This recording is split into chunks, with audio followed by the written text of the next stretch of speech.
Soalan tambahan? Boleh. Sudah. Saya ingin persilakan Yang Berhormat Seri Terlimah. Terima kasih Datuk Speaker. Soalan saya soalan nombor 21.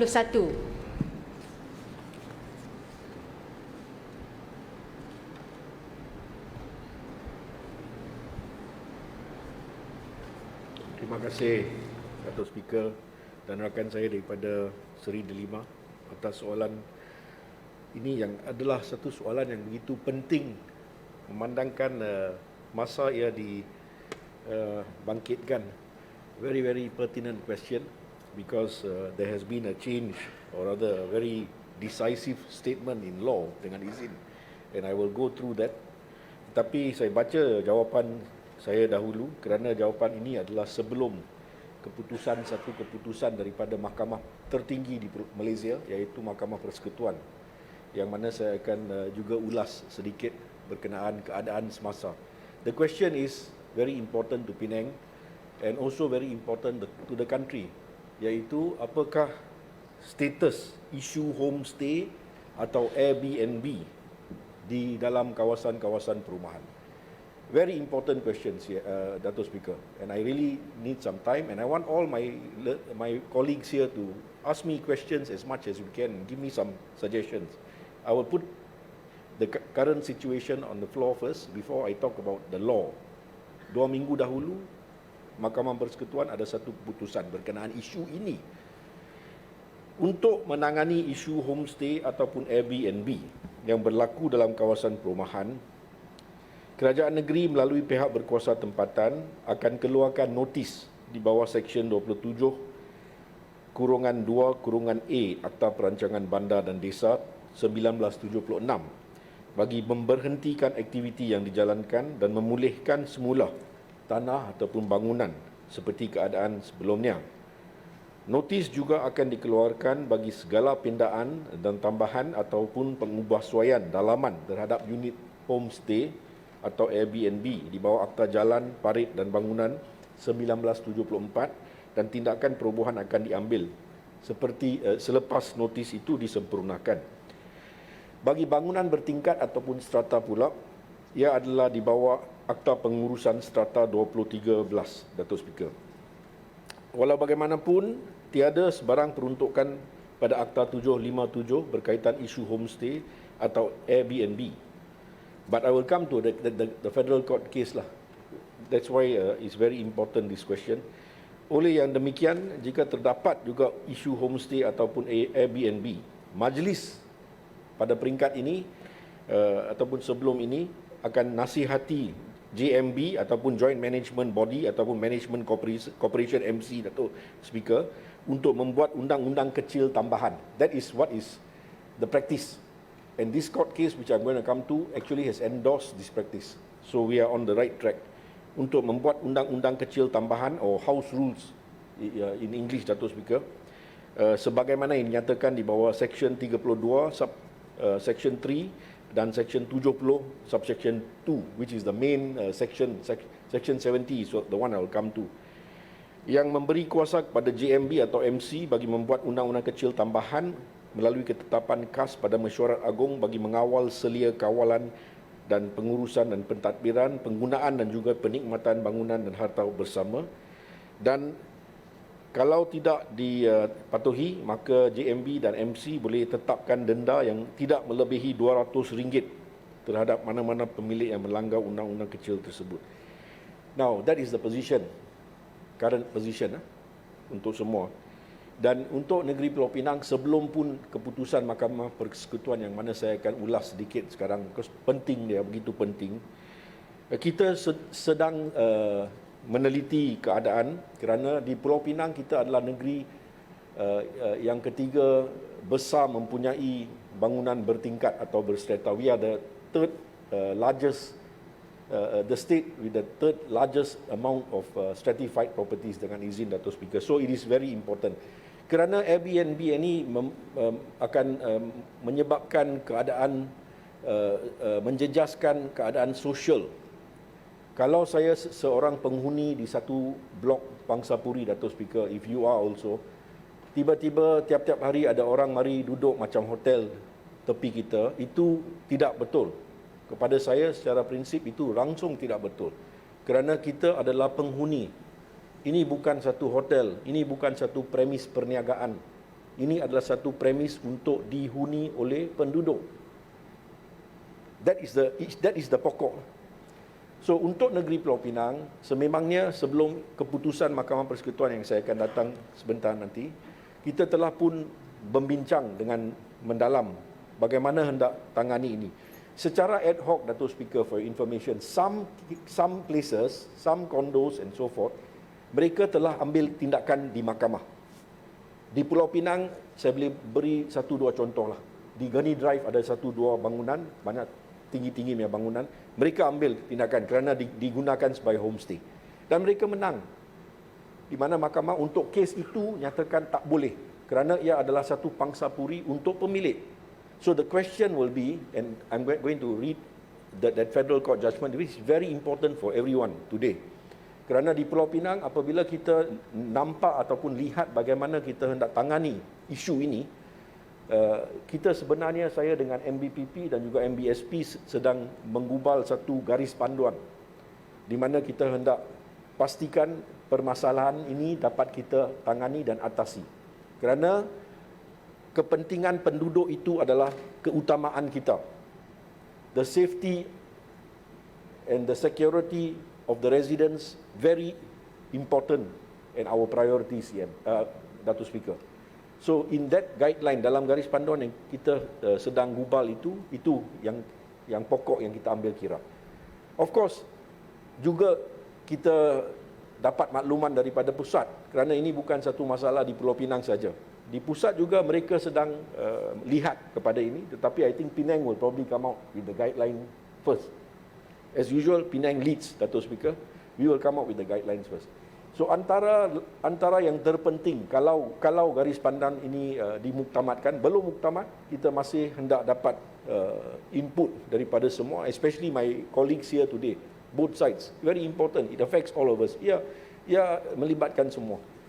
Kita antara lain yang terpenting, sekiranya satu JMB atau MC, Joint Management Body or Management Corporation, Dato' Speaker, mereka dapat persetujuan daripada penduduk untuk membuat sedemikian, maka ia boleh dibenarkan. That will be number one. Kalau itu berlaku, saya percaya 99.9% tak akan setujulah, which settles the problem. But at least we will have a guideline. Sekarang tak ada. We only have this law which says now you can gubalkan house rules, and if you don't patuh, $200 fine.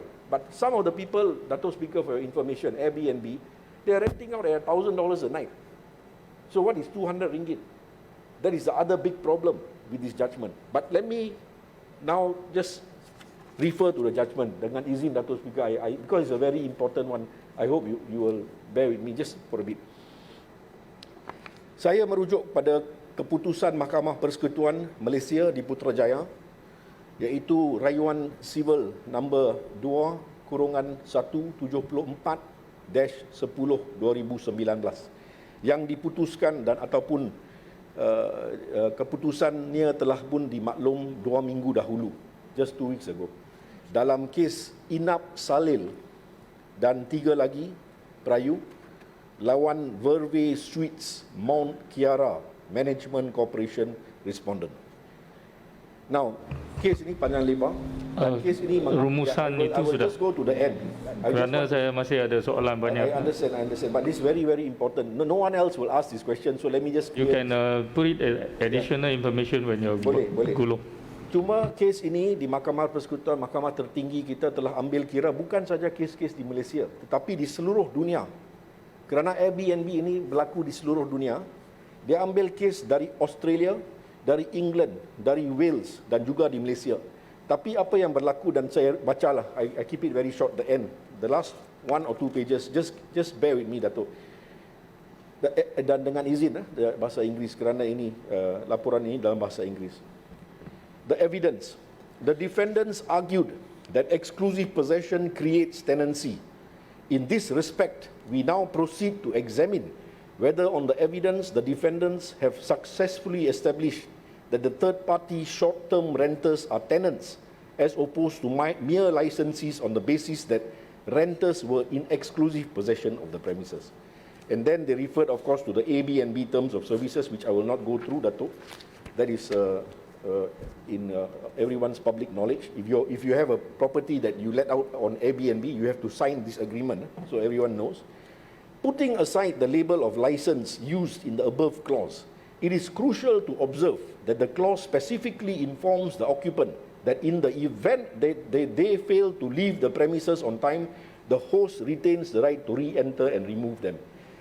Dato', this is inconsistent with tenancy rights in that even if a tenant holds over, he cannot be removed except in accordance with an order of possession.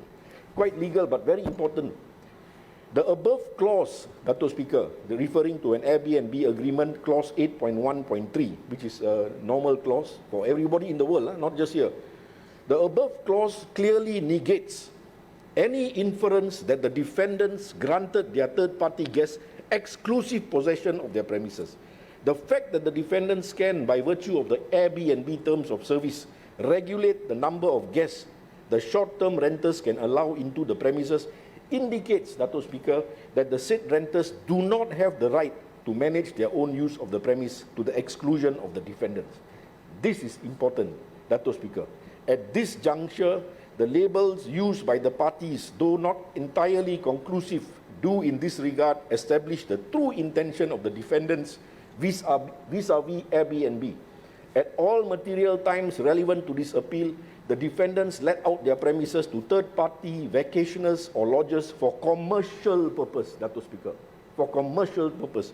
The purpose of letting, as can be gauged from the terms of the Airbnb terms of service and as dictated by common sense, suggests that the defendants intended their premises to be used like a hotel or a lodging facility. The terms such as host used to describe the defendants and guests to describe the short-term renters therefore mean exactly what they say.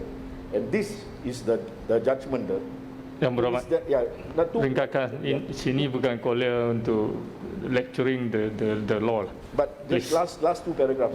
It is therefore safe, Dato' Speaker, to assume that be it via Airbnb, in klsuites.com, in KL ada macam tu lah, or any other booking site, these platforms were only intended to be vehicles for the singular activity of short-term rentals and for profit. There is no proof by the defendants of exclusive possession on the part of short-term renters, nor does the evidence suggest that the nature and quality of the occupancy of the said renters was ever intended to be a tenancy. And I take one more paragraph. I actually got a few more, but once you start reading these judgments, then you never stop as a lawyer, former lawyer anyway. That is why. Yeah. Sini Dewan bukan. I know. Just give me one more minute. The last one lah. This is the last paragraph. After going through many cases, Court of Appeal, Privy Council, fantastic judgment by Tengku Maimun binti Tuan Mat. My hats off to her, please. For the above reasons, Dato' Speaker, we hold that the said arrangements are nothing more than mere licenses and therefore do not amount in law to dealings within the ambit of Section 70 of the Strata Management Act, which is what I read just now in my answer, because that is what we are going on. Accordingly, House Rule number 3 is not ultra-virus, because in this case, Verve Residences came up with a house rule, or rather the residents there wanted to come with a house rule to say that cannot allow Airbnb. The condo took action. This court says that rule is not ultra-virus, this law, Section 75, as concurrently found by the High Court and Court of Appeal. So it's a three-tier judgment that says that any JMB or MC can actually come up with a house rule to ban such short-term lodgings, or rather homestays as we know it, Dato' Speaker. Habis? Itu adalah apa yang ingin saya kongsi sedikit pada pagi ini. Terima kasih. Terima kasih. Soalan Lebih tambahan? baik untuk jenis maklumat tambahan ini, saya minta Exco kalau boleh edar kepada mereka supaya boleh dimatkan masa juga. Di samping itu mereka dapat maklumat yang lebih cukup dan jelas lah. So Satu soalan saya. Baik, terima kasih Datuk Speaker. Jadi Yang Berhormat, sekiranya ada JMB ataupun MC di Pangsapuri, ya saya rasa tindakan lebih senang diambil. Tapi yang menjadi masalah sekarang ni, kawasan-kawasan perumahan seperti Island Park, Island Glades sebagai contoh. Jadi tindakan tu terhadap penyewa dan juga pemilik rumah tu agak sukar dilakukan. Jadi soalan saya ni adalah apakah tindakan di mana kerajaan negeri Pulau Pinang mampu ambil, di mana sambil kita menunggu keputusan dari kerajaan pusat yang seolah-olahnya tidak mempunyai ikhtiam politik untuk mengambil keputusan atau tindakan yang tegas. Terima kasih pada rakan saya daripada Seri Delima. Seperti mana saya nyatakan, ada keputusan daripada Mahkamah Persekutuan yang sekarang jelas dan memberi kita hala tuju. Terutamanya seperti mana saya nyatakan, sebelum pun keputusan itu, kita telah pun sedang dalam proses perbincangan untuk mewujudkan satu garis panduan tentang Airbnb, yang mana in fact KPKT ataupun Persekutuan tunggu untuk Pulau Pinang. But with this decision, it is very clear we can take action. Number one, memang JMB MC boleh adakan house rules seperti mana saya nyatakan, number one. Number two, of course, if you look at the act, Datuk Speaker, if let's say an owner lets it out anyway, the only thing that we can do is fine him at 200 ringgit. That's provided for under section 17 subsection 2 of the Strata Management Act. So saya setuju dengan Datuk YB daripada Seri Delima. Mungkin ini adalah a pinch, what do you call, a pinch on the wrist, slap on the wrist, as it were, because ia tak begitu tegas lah, 200 ringgit. But we have to look at things differently, because that act was before this predicament of Airbnb homestays came about, not only here in Malaysia, in Penang in Malaysia, but throughout the world. So in Penang we want to lead. So we want to have a very clear stand that we will not allow it in residential areas, because residential areas is meant for residential purposes.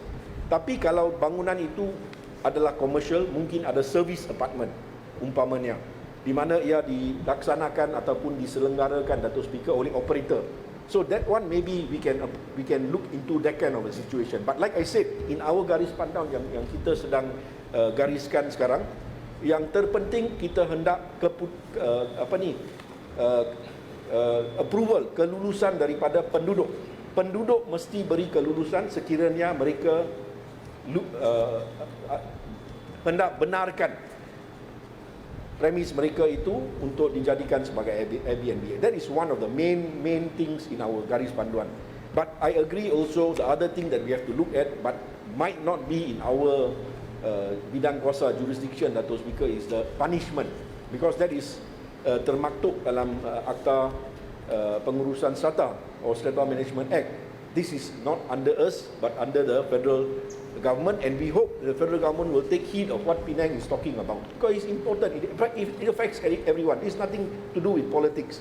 Semua akan terjejas, dan kita perlu ada satu keputusan yang jelas yang akan menghalang mereka yang bakal membuat perniagaan sebegini, kerana ia menjejaskan kepentingan penduduk. Okey, terima kasih. Sikit-sikit penjelasan. Saya cuma nak tanya sikit. Saya bangkitkan isu kaitan dengan rumah, taman perumahan yang dijadikan asrama pekerja. Adakah dia boleh ada kaitan dengan homestay? Rumah, kawasan taman, tapi dibuat asrama. The same issue ataupun tidak? Kalau the same issue boleh kita masuk. Nanti gulung, I think Ketua Pembangunan sudah bangkit dalam perbahasan. Nanti I'm talking about homestay. Ya, I know. But that one is separate, but I will respond. Ya, terima kasih. Sila Yang Berhormat Bagan Dalam. Terima kasih Datuk Yang di-Pertua. Soalan saya soalan nombor 22. Terima kasih Datuk Speaker, dan terima kasih pada rakan saya daripada Bagan Dalam berkenaan soalan yang penting, di mana dalam keadaan ekonomi yang mencabar ini, ramai yang telah pun memulakan perniagaan kecil sebagai penjajah dan sebagainya. And I think all my rakan, all the other side as well, Datuk, daripada Sungai Dua semalam we are in trying times, memang kita tak boleh nafikan hakikat itu, dan banyak yang perlulah buat kerja sebegini. So isu ialah ataupun soalan daripada bahagian dalam, apakah dasar kedua-dua pihak berkuasa tempatan MBPP dan MBSP dalam memberi keutamaan untuk kawal aktiviti mereka melalui peraturan dan garis panduan ataupun penguatkuasaan. Dan ini soalan yang baik yang mana saya hendak jawab secepat mungkin lah, Datuk. Kedua-dua pihak berkuasa tempatan di negeri Pulau Pinang, Datuk Speaker, sentiasa mengawal aktiviti penjajahan makanan melalui beberapa kaedah, iaitu dengan pemakaian garis panduan kaedah penjajahan secara mudah alih dan garis panduan pengurusan truk bergerak. Dan garis panduan ini hanya terpakai kepada penjajahan kategori makanan, barangan dan perkhidmatan penjajah dan peniaga kecil akan diberi lesen sekiranya syarat-syarat dalam garis panduan tersebut dipatuhi, seperti aktiviti penjajahan dijalankan di kawasan yang belum sibuk ataupun kawasan yang tidak menimbulkan kesesakan ataupun kawasan yang tidak mengganggu lalu lintas jalan raya seperti di bawah flyover dan sebagainya.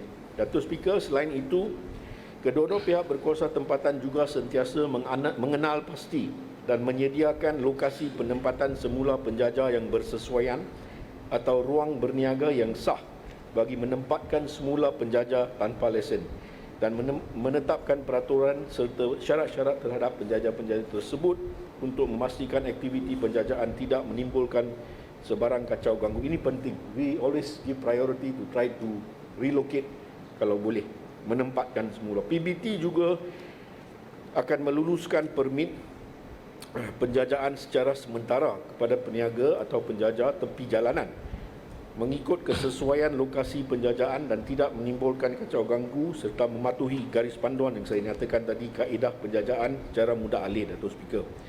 Dalam masa yang sama, Datuk Speaker, kedua-dua PBT juga mengeluarkan permit penjajahan untuk aktiviti perniagaan buah-buahan bermusim serta menjalankan proses temu duga terbuka bagi pengisian ruang niaga PBT yang masih kosong dengan kekerapan 2 kali sebulan supaya penjajah-penjajah dapat diberikan lisens sekiranya berjaya. Dan Datuk Speaker, PBT akan menggunakan pendekatan secara tindakan penguatkuasaan sebagai kaedah terakhir. It is our last resort. We will try to assist as much as we can. Kita cuba bantu sedaya upaya kita. Penguatkuasaan adalah kaedah terakhir untuk mengawal aktiviti penjajahan sekiranya peniaga ataupun penjajah masih ingkar dan gagal mematuhi undang-undang dan syarat-syarat yang telah ditetapkan.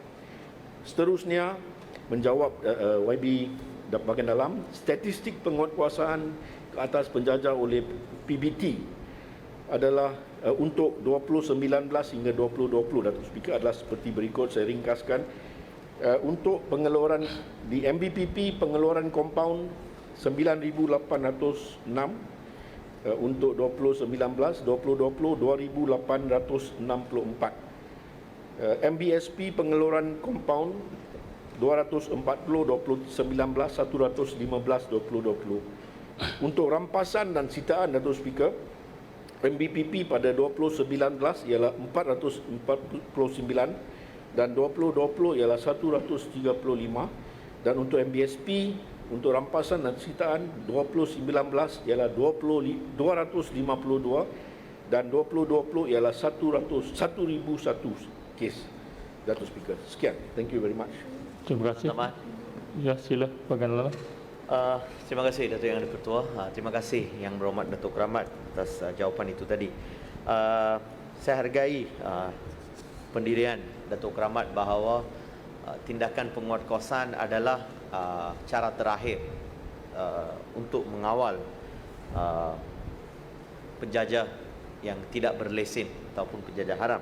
Tetapi apa yang saya nampak adalah garis panduan di kedua-dua PBT tidak selari, dan saya nampak MBSP lebih kepada accommodate, walaupun kawasan dia besar daripada Kepala Batas sampai ke Jawi ataupun Nimung Tebal, lebih accommodate penjajah kecil. Tetapi kita lihat statistik daripada Datuk Rahmat sendiri tadi, pada tahun lepas tindakan compound MBPP 9,806 berbanding dengan MPSP 284 saja. Ini tidak bermakna MBSP tidak buat kerja seperti MBPP, tetapi MBSP lebih memudahkan cara untuk mendapatkan lesen kepada lesen-lesen penjajah. Kalau selagi mereka tidak mendatangkan apa-apa masalah kepada pengguna jalan raya, tidak mengganggu keselamatan, Bagan dalam, diberikan maka lesen. soalan? Ada. Tetapi Sila, cepat. di Pulau Pinang, di MBPP kita nampak pemberian lesen penjajah itu terlalu banyak birokrasi. Mereka yang memohon menghadapi pelbagai masalah. Ada yang mohon setahun lebih pun tak dapat. So ada tak apa-apa rancangan daripada kerajaan negeri untuk menggabungkan dua-dua ataupun menyelaraskan garis panduan ini untuk memudahkan penjajah, khususnya yang terhempit dengan kedudukan ekonomi semasa akibat oleh COVID-19 untuk mendapatkan lesen penjajah. Itu soalan saya. Terima kasih. Yang penting, Dato' Speaker, seperti mana saya nyatakan dan saya ulangi, kaedah penguatkuasaan adalah kaedah yang terakhir. Dan kita sememangnya memberi ruang kepada semua untuk cuba patuhi kepada garis panduan yang ada supaya mereka boleh dikeluarkan lesen ataupun permit untuk menjajah. That is the most important. Yes, saya setuju dan saya tak akan nafikan ada statistik yang saya tunjukkan yang menunjukkan di bahagian pulau sememangnya ada lebih kes yang telah diambil. Tapi perlu difaham, kes diambil atas kepentingan awam. Kita tidak mahu ada apa-apa masalah berlaku kepada orang awam seakibat mereka menjajah di kawasan yang tidak selamat dan sebagainya, dan juga pada kepentingan mereka sendiri, penjajah-penjajah tersebut.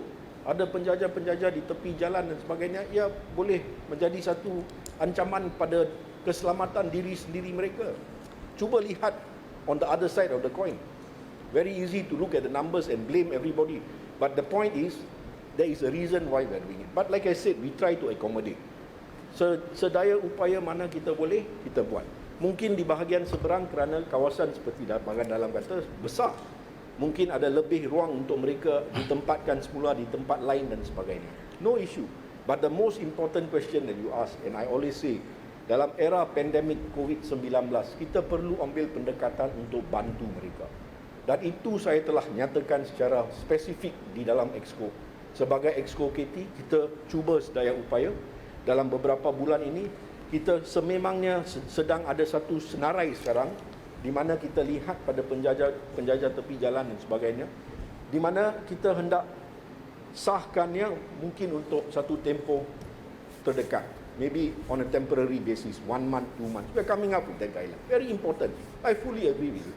But remember, at the end of the day, the safety of the people also is at stake. Dan kita perlu ada balancing act ini. Tetapi dalam era pandemik COVID-19, saya setuju dengan bahagian dalam. Dan kita sedang buat itu sekarang. Terima kasih. Satu lagi. Terima kasih Yang Berhormat Yang Ketua. Saya sebelum ni saya ingat Yang Berhormat Datuk Keramat juga maklum, dalam usaha saya di kawasan di Seberang Jaya, kita juga ada minta supaya pemutihan dijalankan, kerana sebahagian besar penjajah-penjajah tanpa lesen ini adanya yang telah berpusat. Saya percaya pihak Majlis Bandaraya Sebang Perai juga maklum. Sebagai contoh di Taman Sutra dan juga di beberapa kawasan saya sendiri, ada dah bertahun-tahun peniaga-peniaga ni berniaga di situ, masih lagi menggunakan kemah, masih lagi menggunakan bangku yang disediakan sendiri, tidak ada bekalan air. Kalau ada pun mungkin bekalan air yang diambil secara tidak sah. Jadi tempat-tempat seperti ini, kalau boleh saya minta perhatian Yang Berhormat Datuk Keramat untuk lihat bagaimana Majlis Bandaraya, sebab sekarang ni musim banyak buat SOP, kita ubah sedikit SOP kita, pendekatan kita, supaya tempat-tempat seperti ini dapat digazetkan terus untuk menjadi medan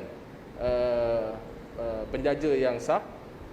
Berikan mereka apa kita panggil kelengkapan atau infrastruktur yang minimal cost tetapi bersesuaian dan selamat.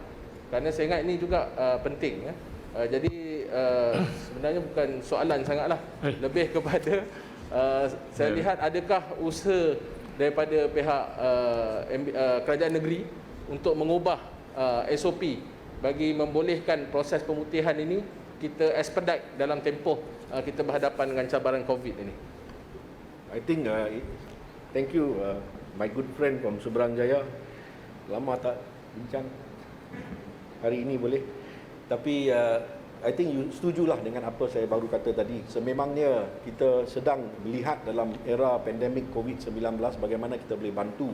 And of course just now you have mentioned one or two places, maybe later tell me in particular. Tapi secara keseluruhan di 5 daerah di Pulau Pinang, bukan saja di seberang pulau juga, kita sedang adakan satu senarai sekarang di mana kita hendak lihat bagaimana kita boleh putihkan, at least for a short term, to assist them. But I think I fully agree with Seberang Jaya for agreeing with me actually bahawa keselamatan mereka sendiri adalah begitu penting, paramount. That is the reason why sometimes we have to take action. So we hope everyone understands. But saya setuju kalau rakan-rakan saya di sini ataupun di situ ada senarai tempat di mana mungkin kita boleh lihat bagaimana kita boleh bantu, sila datang jumpa saya. Maklum pada saya. Terima kasih. Terima kasih. Yang berhormat Bukit Tengah. Sila. Datuk Speaker, soalan saya